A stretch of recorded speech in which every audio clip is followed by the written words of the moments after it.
Assalamu alaikum wa rahmatullahi wa barakatuh, everyone. Eid Mubarak to you and your families once again. May Allah subhanahu wa ta'ala bless you, bless your families, grant you an accepted Ramadan, accept all of your ibadat in Ramadan and beyond, and allow your good deeds to continue bi'idhnillahi ta'ala, and allow your final destination to be al-Firdaus al-A'la with our beloved Prophet sallallahu alaihi wasallam and his family and companions. Allahumma ameen. So I know you all are missing Ramadan already, the Quran 30 for 30, the nightly bond that we had over the Quran, the daily Jannah series, the late night talks, the Taraweeh Khatiras. Ramadan is really that season. So I again want to thank all of you that have been tuning in. And I also want to remind you that it's not over. Yes, alhamdulillah, we do a lot in Ramadan, but this channel is going to remain busy. So keep tuning in, inshallah ta'ala, to the wonderful content that we'll be producing. We'll be producing, the short tips on how to keep yourself engaged, inshallah, after Ramadan. We will be producing new content, bidnillahi ta'ala, with Imam Tom, a new podcast that's starting with him, inshallah ta'ala, and a new series that's also going to start with him, bidnillahi ta'ala, shortly afterwards. We will have a mini documentary. Some of you have seen the mini documentary on the martyrs of Mu'tah. If you haven't, scroll down and watch it, inshallah ta'ala, where I had a chance to visit the site of the Battle of Mu'tah, where Zayd radiallahu anhu was buried, where Ja'far radiallahu anhu was buried, where Abdullah ibn Rawaha radiallahu anhu was buried. So this is going to be a longer one because many of the prominent companions died in the plague of Amwas. So Abu Ubaidah ibn Jarrah radiallahu ta'ala anhu, Mu'adh ibn Jabal radiallahu anhu, and others, bi'idhnillah. So please look out for that, inshallah ta'ala.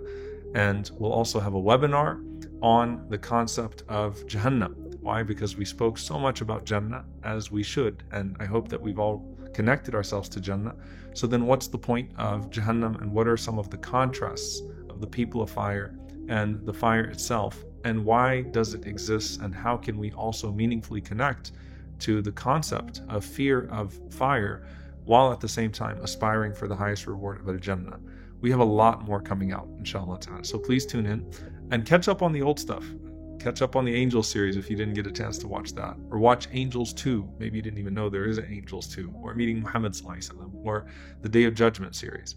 Or catch up on the Habits series and some of the other great content that we have that isn't Ramadan specific. The point is, keep yourself engaged. And as for the firsts, we'll be starting that in a few weeks with the night ta'ala as well. We'll be restarting. And I look forward to that, inshallah ta'ala. So this video I wanted to make about questions about Shawwal.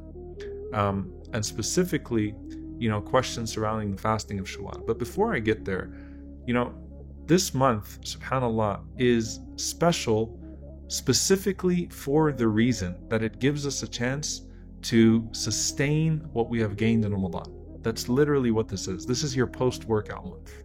This is your recovery month. This is your month where, inshallah ta'ala, you show that trajectory that you have intended in Ramadan is one that you intend to stay upon. When you look at the Islamic calendar, the sacred months, the months in which fighting was forbidden and in which there's greater sanctity, are Dhul Qa'dah, Dhul Hijjah, Muharram, and Rajab. And then of course you have the month of Ramadan, which, though it's not one of the sacred months in that sense, the sanctified months in that sense, it's the greatest month of the year. And you had Sha'ban before Ramadan, where it's a neglected month, right? Because people wait for Ramadan to get started. But as we talked about in Sha'ban, it's important to use that to get ready for Ramadan. Shawwal comes around, and Shawwal has the potential to make your Ramadan meaningful for a lifetime. Now, let's talk about this, inshallah ta'ala, especially when it comes to fasting. Allah Azza wa Jal has given us a gift through our Messenger sallallahu alaihi wasallam that whoever fasts the month of Ramadan and then follows it with 6 of Shawwal, it is as if they have fasted an entire lifetime. Kasiyami dahr. The Prophet ﷺ explained that because deeds are at minimum multiplied by 10. Every good deed at the minimum is multiplied by 10. Therefore, 1 month of Ramadan is multiplied by 10, and that becomes 10 months, and 6 days of Shawwal multiplied by 10 becomes 2 months. So if you do this on a regular basis, imagine meeting Allah subhanahu wa ta'ala having fasted every single day of your life. Ya Allah, grant us that reward. That you meet Allah Azza wa Jal and you are someone, it's as if you fasted every day of your life. And that's just the minimum. So this is a gift that we have to avail ourselves of bidnillahi ta'ala and take advantage of. Now there are a few questions that come up. One of them is, what if I have makeup days from Ramadan? do I make up the days first, or do I fast the 6th of Shawwal first? Now, some of the scholars said that a complete Ramadan means completing the fasting of Ramadan, and the obligatory fasting takes precedence over the voluntary fasting, because at the end of the day, Shawwal is a voluntary fast. And this opinion works especially if you don't have too many days to make up. Okay, if you don't have too many days to make up. So let's just state the opinion that some of the scholars said you have to finish the fasting of Ramadan before you can fast the 6 days of Shawwal, because obligatory takes precedence over the voluntary. Other scholars said, and this is the majority, that you can in fact fast the 6 days of Shawwal before making up the days of Ramadan.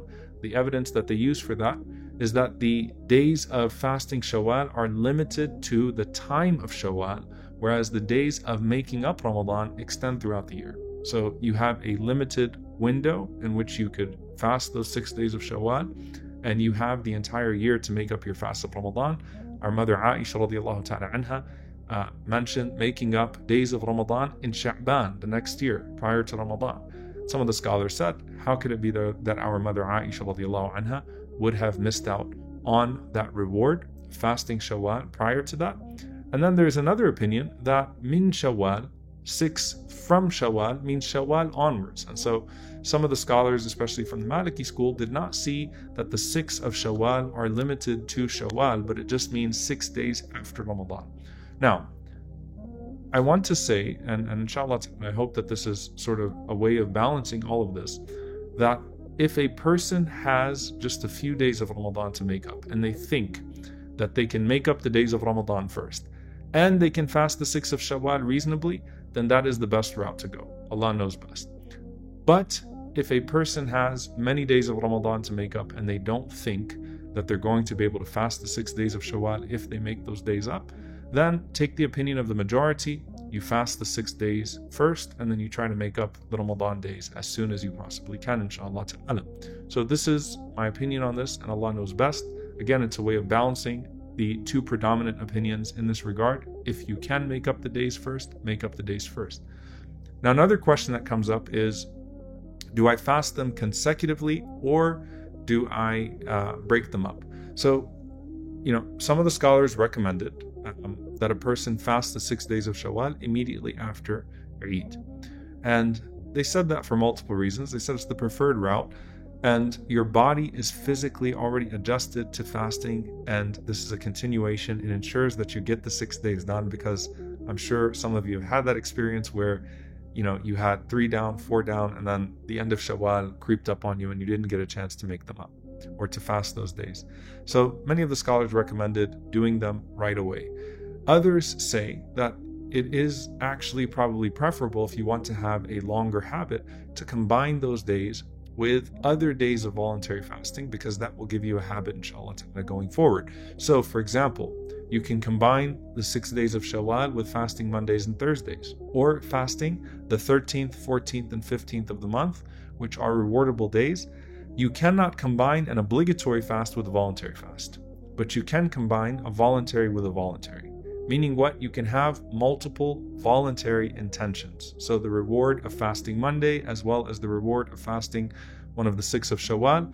And if a Monday or Thursday falls in one of the 3 days of the month, then you can combine all 3 intentions. And perhaps this will give you a greater reward, and it'll give you an opportunity, inshallah, to start paying attention to those days throughout the year. So it's best either to fast them right away, or to space them out and perhaps try to have them combined with some of those other days.